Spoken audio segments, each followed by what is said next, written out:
Price the lord, హల్లెలూయా. అందరు బాగున్నారా ప్రియులారా? ఈ సాయంకాలం మేము కడపలో పాలకొండ అనే ఈ కొండ చూస్తున్నారు కదా వెనకాల, దీన్ని పాలకొండ అంటారంట.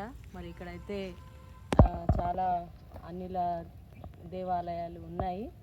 మరి ప్రజలు ఇక్కడికి వస్తూ ఉంటారంట. బట్ మనమైతే విశ్వసిస్తున్నాము, దేవుడు ఈ కొండలని ఈ చెట్లను అన్నిటినీ కూడా మన దేవుడు తండ్రి సృష్టించాడు. మరి సృష్టికర్త అయిన దేవుని మనం ఆరాధించాలి. బైబిల్లో ఒక వాక్యం నాకు గుర్తుకొస్తుంది పిల్లరా. మరి విశ్వాసులు ఎలా ఉండాలంటే నిత్యము నిలుచు సియోను కొండ వలె ఉంటారంట. దేవుని మీద యెహోవా యందు భయభక్తులు కలిగిన వారు నిత్యము నిలిచే సియోను కొండలా. ఇప్పుడు చూడండి, ఈ కొండ ఎన్ని సంవత్సరాల నుంచి అలాగే ఉంది కదా, అది కదలదు. సో మన విశ్వాసం కూడా కదలకుండా ఉండాలి. మనము పక్షులని, చెట్లని, కొండలని చూసినప్పుడు దేవుని యొక్క వాక్యాన్ని మనము గుర్తుంచుకోవాలి. దేవుని యొక్క వాక్యాన్ని మనం ధ్యానం చేసుకొని మన విశ్వాసం కూడా ఎలాంటి పరిస్థితుల్లో కూడా చెలించకుండా మరి గట్టిగా దృఢంగా ఉంచుకునేలాగా మనం ప్రయత్నం చేద్దాం. దేవుడు మనకి కొండగా ఉన్నాడు, మనకు అండగా ఉన్నాడు. ఆయనే మనకు ఆధారం. దేవుడికి మహిమ కలుగును గాక. మనం ప్రార్థన చేద్దాం. ఈ కడప జిల్లా, ఈ డిస్టిక్ కోసం మొత్తం కూడా ప్రార్థన చేద్దాం.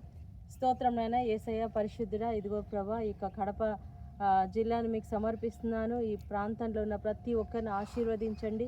ముఖ్యంగా ఇక్కడ వర్షాలు మరి సరిగా పడట్లేదు, అన్ని బావులు, చెరువులు ఖాళీగా ఉన్నాయని చెప్తున్నారు నాయన ప్రభా. మరి యేసు నామంలో మరి వర్షాలు ఇక్కడ చక్కగా పడును గాక దేవా. కుంభ వర్షాలు కురిపించి ప్రభా, మరి ఈ ప్రాంతాలన్నీ కూడా నాయన చెరువులతో, బావులు నీళ్లతో నింపబడును గాక నాయన. చక్కటి పంటలు పండును గాక. అలాగే నీ ఆత్మ వర్షాన్ని కురిపించి ప్రభా, మరి ఇక్కడ ఉన్న బిడ్డలందరికీ మరి రక్షణ దయచేయండి.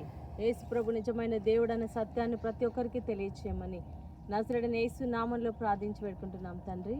ఆమేన్, amen, amen. Praise the lord. So ప్రార్థన చేయండి. కడప జిల్లా కోసం, అన్ని రాష్ట్రాల కోసం, జిల్లాల కోసం ప్రార్థన చేద్దాం. దేవుడు మీ అందరిని దీవించును గాక. God bless you. షలోమ్.